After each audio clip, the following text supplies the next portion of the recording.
Welcome to another episode of Bible Conversations. Today we're going to be continuing our study in Proverbs, and the character we're going to be looking at today is the wanderer.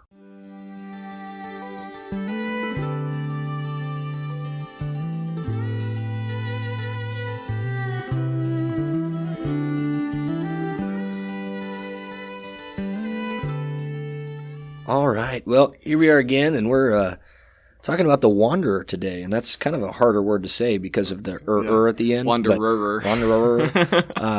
But I think this will be good. I don't think this one will be too long, but I think it also could be incredibly long. I think it just depends. You never know where the conversation takes us. Yeah, it just depends on the conversation. So when I think of wanderer, I try to think of. Because really, anytime I look at these characters, try to think of the definition of it, or the, what's the first thing that comes to mind, right? So when you think of someone wise, first thing that comes to mind is someone who's lived a long time and knows what's going on. You think of, someone who is a wanderer. You think of someone who's going astray and literally wandering. Yeah, it's kind of faux pas to use the word in the definition, but is going where they shouldn't be going, or going where they don't know. And one of my favorite quotes that I like to use with people is, if you don't know where you're going, any road will take you there. Yeah, and that's kind of what a wanderer is, right? Like they're just going. Doesn't matter really where you're going. It's just a matter of going around, not really having a goal in mind. No destination. No destination. Yeah. So and I think that's. We'll see how that's pertinent to what the scriptures are saying about it. Mm-hmm. But Proverbs 21:16 is really kind of where this idea of the character of the wanderer comes from. Mm-hmm. And we'll go ahead and read that here.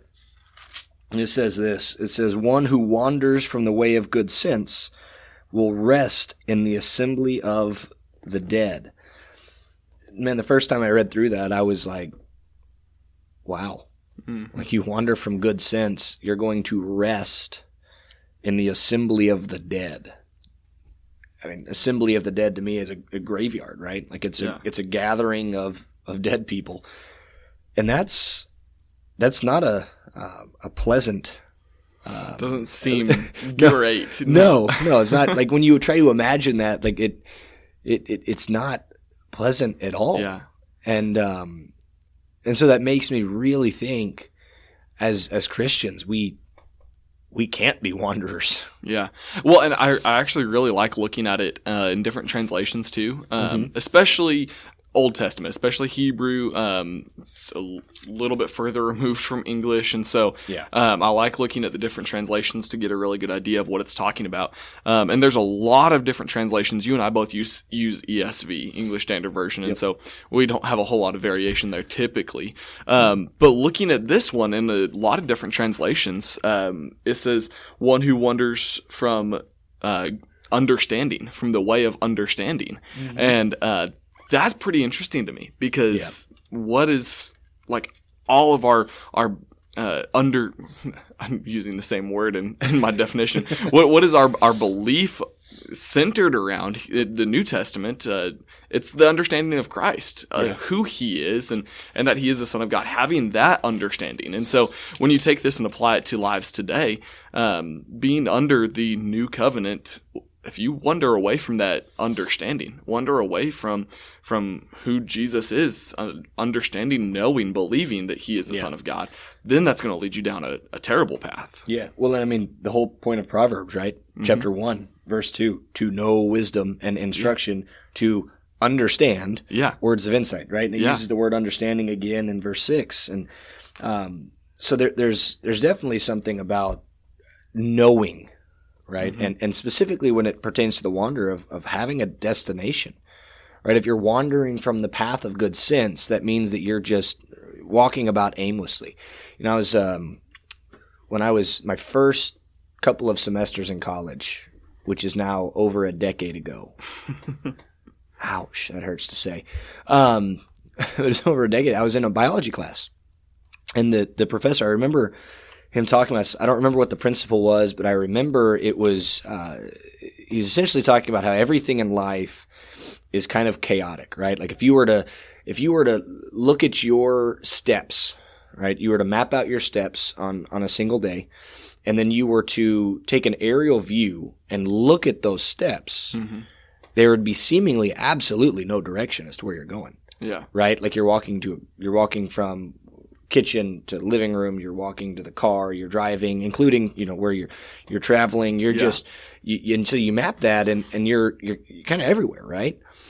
But when you're living it, you do have direction, you do have purpose. Yeah. And so I think the idea here of being a wanderer and wandering from the truth, wandering from the way of good sense, is that idea of not just looking down on somebody's steps that they're going throughout the day, but man, you literally have no purpose. Like you're just going wherever the wind takes you. Yeah. And that is scary, because if you don't understand what you're supposed to be doing in life, if you don't understand why we're here. I had a friend on Facebook the other day post, well, what's the purpose of life? And I almost commented, but I kind of have a thing of commenting on Facebook because I just don't feel like it does good. Yeah. But I almost commented. I was like, serve the Lord, right? Like, yeah. The end of the matter is this. Well, even just in the teen class last night, I wasn't teaching it, but I was sitting in there. And the teacher for the teen class was talking to the kids and saying, you do have a goal in life. We all have a goal. As Christians, we really have like two main priorities, and that's to glorify God throughout our lives and to teach people about Him. Yeah. And if we're not doing those two things, then we're not doing what we're supposed to be doing. That is the goal. That is the direction that our lives should be going, is to glorify God and to teach others about Him. Yeah. As we talk about this idea of being a wanderer, which I know I kind of say wrong. It's to the point where when I was typing out rules for camps and stuff that kids shouldn't be wondering about camp, Emily was like, you spelled that wrong. You spelled wonder, not wander. And so, but when we think about like wandering around in Scripture and stuff like that, it takes me to the Israelites, and they in the wilderness. Yeah, they were wandering around for 40 years in the wilderness, and obviously, the main part of how they were just wandering around, kind of having no direction, was physically. Like they had no direction. They were going as a nation physically. They were just wandering around everywhere. But it's also kind of interesting when you start to look at that, is that they started to wander spiritually as well. Yeah. They started to go astray from God. It's kind of interesting when you look at it, what the point of even having a golden calf is. Like, Moses is up on the mountain. He's away from them for a while, getting the 10 Commandments from God. 40 days, which is... but little over a month. Yeah. That's actually a decent amount of time. Yeah. Somebody goes up on a mountain for 40 days. Yeah. It's reasonable to assume that he's dead. Yeah. Like that's actually true. A reasonable assumption. Their reaction to that assumption. The reaction reasonable. Completely wandered away spiritually. Yes. And they had Aaron create a golden calf. They gave him all of the gold, jewelry, earrings, necklaces, whatever they had. And he crafted a golden calf for that. And I was thinking about that the other day. Why in the world? Like, what's the point of having a golden calf? Like, how do you go from thinking we worship God, this spiritual being, this non-physical thing that cannot be destroyed, that was not created, to worshiping a cow that's made out of gold? Like how does that mentally translate? And I don't know if I'll ever be able to wrap my mind around how you get from this to that. Well, I think so, and this is speculation on my part, I guess, in some part, but in one hand, they've lived in Egypt their whole life. Yes. And the gods and goddesses of Egypt, one of them was the cow god. I don't remember. Yeah, well, they had tons of different gods. A lot of different ones. A lot of them represented by different animals. Yeah. And so for most of their life, they've grown up hearing this and knowing this and being in a lot of indoctrinated with this, right? And then they've also at home been hearing about the God of Israel. Mm-hmm. Well, you hear about the God of Israel. Moses shows up. Moses was 80. Yeah. He abandoned the Israelites for 40 years. Yeah. Right? Yeah. Lived his first 40 years in Egypt as the Prince of Egypt. Yeah. And lived Killed his next, somebody. Left. Lived his next 40 in Midian, came back. Yeah. And so for 40 years, right, or 80 years, really 400 total years, but they haven't had anybody from Israel really step up and say, hey, this is who we ought to be following. This is what we ought to be doing. You haven't had a leader. Yeah. And when you don't have leadership, when you don't have a leader moving you or your people forward, you tend to wander around. You're going to wander and you're going to perish. Yeah. It's not going to be. And so Moses comes in and he brings them out and he brings them up and he does all of these miracles, all these things. So the Israelites are now fully believing, well, man, God must be real. He must be looking out for us. And then Moses goes away. And then he goes away for 40 days. Yeah. Well, how could this God that brought us out here, how could he not preserve the life of Moses? How he's left us to die in this wilderness, right? Like it would be better for us to have been enslaved in Egypt. Even then we would know we would have meals. We would know what we're going to. We know what we're going to eat tomorrow. Right. We know that we have an actual bed tonight, not just a tent that we're sleeping in. To some extent, like I kind of understand where they're coming from. Yeah. And it's taken me a long time to get to that point. Because initially I'm like, how are you guys wanting to go back into slavery? Yeah. Well, it kind of, like there's a whole lot of security. There's, not a lot of security. There is security in where they were. Not necessarily in slavery, but in where they were. Yeah. And there's not safety and there's not security in the unknown, which is where they're at now. And so I think a part of it is that, but yeah, I mean, to see all those miracles, to see water turn to blood, to see a swarm all of the locusts, plagues that got them out all of the Egypt. plagues, to walk across dry land when the Red Sea was parted. Yeah. And then to make a golden calf, like that was what saved you? Yeah.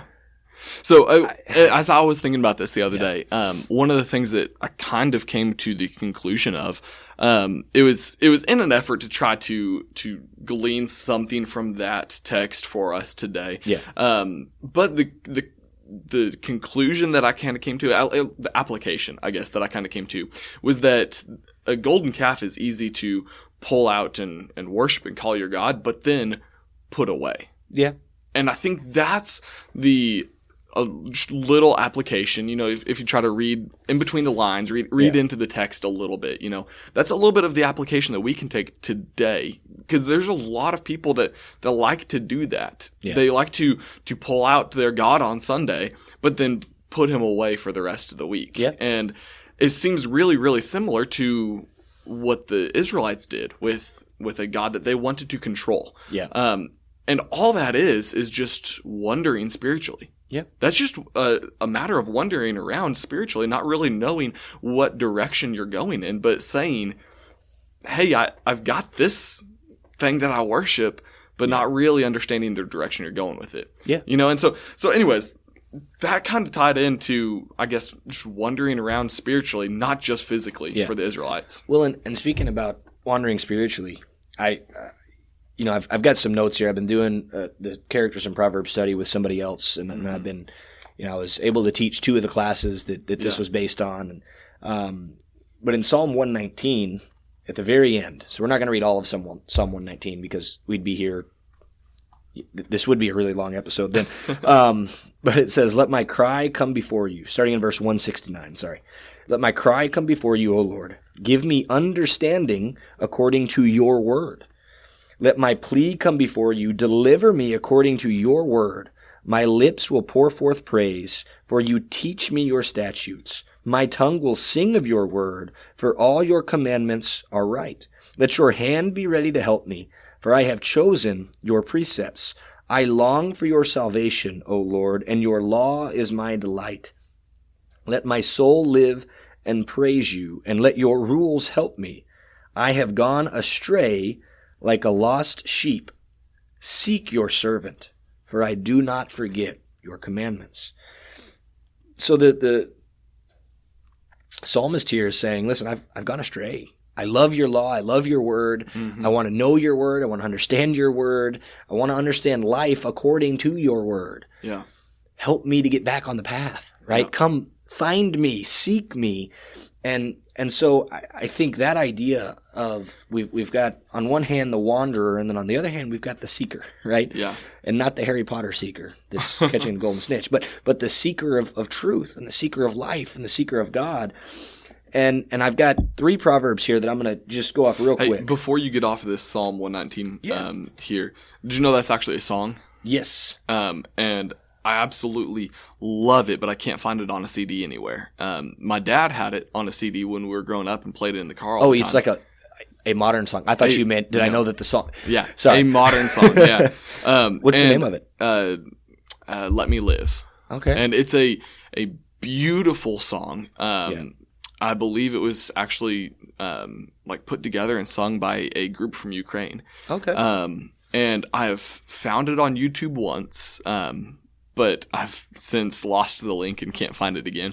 And I don't know where the CD is. My dad's gotten rid of it, but it is a gorgeous song that talks about this. May my cry come before you, Lord. Give me understanding according to your word. It's beautiful. And the title of it comes from verse 175. Let my soul live and praise you, and let your rules help me. A matter of seeking God. But no, you're right. There are the wanderers, there are the seekers. And we've all at some time been a wanderer, whether or not we've come back to then be a seeker or not. Everybody falls into the category of being a wanderer at one time or another.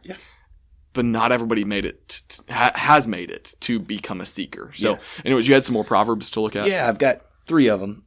So Proverbs chapter 7, verse 25. And this is in relation to the Psalm 119, verses 169 through 176. So it's in relation to those. And Psalm 7:25 says, "Let not your heart turn aside to her ways. Do not stray into her paths. For many a victim she has laid low, and all her slain are a mighty throng." And this is, of course, talking about avoiding the prostitute, avoiding the temptress, avoiding these things, and paying attention to the Father, right? Paying attention to the Father. Then we get to Proverbs 10:17. Proverbs 10:17, "Whoever heeds instruction is on the path to life, but he who rejects reproof leads others astray." Well, that's even more dangerous now, right? Not only are you wandering, causing others to wander. Now you're causing others to wander, right? Now you're causing others to go astray. And then Proverbs 12:26 says, "One who is righteous is a guide to his neighbor, but the way of the wicked leads them astray." Okay, well, that's just building on that. But now we understand that if we're following God's will, well, now we're a good guide. And if we're wandering, we're a bad guide. And this kind of reminds me of, of working with the teens, but also of my own personal life, of people are looking at me. People are looking at you, Dylan. People are looking at Corey. As ministers, we live in glass houses. As Christians, we live in glass houses. And people are looking at us. And that's not a, wow, I'm so good or great or anything. It's I need to be aware. It's like you're in a fishbowl. Yeah. I need to be aware that my actions are being seen and perceived by people. And I need to be a good guide. I need to be righteous. I need to strive to be righteous. I can't be leading others astray simply because I don't quite know where or what I want to do right now.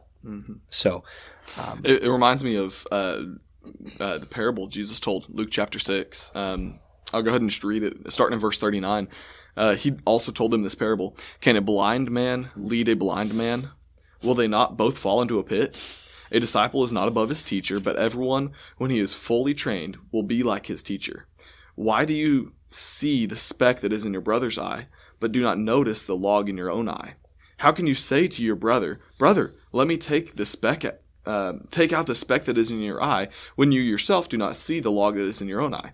You hypocrite! First take the log out of your own eye, and then you will see clearly to take out the speck that is in your brother's eye." When we try to come at the, being righteous and being a guide to our brothers and sisters from a holier than thou perspective, then it becomes like the blind leading the blind, and that's what Jesus is saying. And so, in order to truly lead someone to be a type of person that guides people towards Christ and not, leading them astray, is mentioned in the Proverbs, or being like a blind person leading another blind person falling into a pit, as Jesus talks about. Yeah. It really comes down to what's in the heart, right? Yeah. And so, there's so many directions that we could go with that too, as far as is your heart truly seeking God, or is your heart wondering? And because that's at the root of everything that affects your life. But well, so I've got a question for you, and then we'll start kind of wrapping it up. But my question is, because we've been talking about wandering, we've been talking about seeking, talking about these things, and a couple of times the word astray is mentioned, to go astray, right? So Dylan, how easy do you think it is to go astray? I would say pretty easy. It's just a matter of letting your guard down. Yeah. Right? Because here's the way I go about it is Satan's always attacking every single one of us. Yeah. Even the people who aren't in Christ, Satan is attacking them, because it's not like they're on his side or anything. Yeah. The best quote that I've heard about Satan's relationship to people is that Satan doesn't care about any one of us. Satan doesn't like any of us. Yeah. But he hates God, and God loves us. Yeah. And so that's why Satan wants to steal us from God. Yeah. And so even the people who are not walking the way that God desires them to are not on the side of Satan. It's just a matter of they're not on God's side. Yeah. And so Satan's attacking every single one of us. Yeah. It's not like he's got people on his team. He's attacking every single one of us. And if we let the guard down, then the attacks are going to pierce. Yes. They're going to get through. Well, and there definitely are people who are actively against Christianity. Yeah. And in that sense are probably for Satan, just because either they quote unquote don't believe, or whatever the reason, right? Yeah. But no, I think the vast majority of people, specifically the ones that claim to be Christian, right, are not, or they're just not seeking God. Yep. They're not walking in that path. And what I've seen, what I've experienced, what has become kind of apparent to me is very, very rarely is this idea of going astray and all in one, it hits you all at once. It is very often a slippery slope. Mm-hmm. And it starts with one little thing, right? Yep. Where, Satan questioning Adam and Eve in the garden, right? Did he really say you wouldn't die? Yeah. Was that his actual words, is that paraphrase? Yeah. And then kind of, okay, well maybe not. Okay, well, he just doesn't want you to have this fruit, right? It's like, maybe that's right. And there's always multiple steps involved. So, when we think of sin, there's always going to be multiple steps involved to that sin, regardless of what sin it is. Yeah. I firmly believe there are multiple steps involved, and all of those steps, except for the final ultimate physical action, happen in the mind. Absolutely. They happen in the mind. When it comes to adultery, you have to first meet somebody. Yeah. Right? Now, that's not sinful. Yeah. But then you have to start talking to them. That's also not sinful. But the manner in which you talk to them can be. Yeah. And then you have to plan. You got to set something up. And then you have to go and meet. And then you have there are so many steps involved with committing adultery when it comes to And that goes with everything that is against God, because that's what sin is. It's an act against God. Exactly. And every single one of them, it starts with the question of what if I did this? Yeah. Like what if, one, would anybody know? Yeah. Two, could I get away with it? It starts with those questions and those line of thoughts. That's where, is your guard beginning to break down. Yeah. That's when Satan has been attacking you this whole time. There's probably been multiple times that Satan has tried to throw attacks at you and you didn't even notice because your guard was so strong, because the armor of God has completely surrounded you, to give that kind of imagery. Yeah. But once those what if questions start to slip in, your guard is slipping down, and you have to be able to recognize that in order to remain firm in Christ. And I think those what if questions, they happen to everybody. Absolutely. I think because Satan's trying to attack, right? And so our response has to be to think about something else, to answer the question, doesn't matter what if, right? Like it's against God's commands, right? We have to be ready for that. And really the thing that I want to try to nail home here regarding the wanderer is there are many different, in fact, there's an infinite number of ways to wander. Mm-hmm. There are an infinite number of ways to wander, right? Wide is the path that leads to destruction, and narrow is the way that leads to heaven. But all of the wandering ways, every one of them, are compiled and wandering from the truth. Mm-hmm. Yeah. And that's sobering when you really think about it. And so, at least on my part to close up, I've got a scripture from 2 Peter to share to help us avoid the wandering. And so we'll start in verse 3. It says this. 2 Peter chapter 1. Okay, cool. Sorry, No, you're good. I've got it open here. I don't know why you didn't know. 2 Peter 1:3. Yeah. His divine power has granted to us all things that pertain to life and godliness through the knowledge of him who called us to his own glory and excellence, by which he has granted to us his precious and very great promises, so that through them you may become partakers of the divine nature, having escaped from the corruption that is in the world because of sinful desire. For this very reason, make every effort to supplement your faith with virtue, and virtue with knowledge, and knowledge with self-control, and self-control with steadfastness, and steadfastness with godliness, and godliness with brotherly affection, and brotherly affection with love. For if these qualities are yours, and are increasing, they keep you from being ineffective or unfruitful in the knowledge of our Lord Jesus Christ. For whoever lacks these qualities is so nearsighted that he is blind, having forgotten that he was cleansed from his former sins. As I'm reading through this verse, man, I think everything that we've talked about is kind of encapsulated here, right? You talked about the blind leading the blind. Well, you forget these qualities, you're like a blind person, right? Yeah. Talk about having escaped from the corruption that's in the world, right? Well, we're wandering as opposed to seeking the truth of God. And so ultimately, verses 5 through 7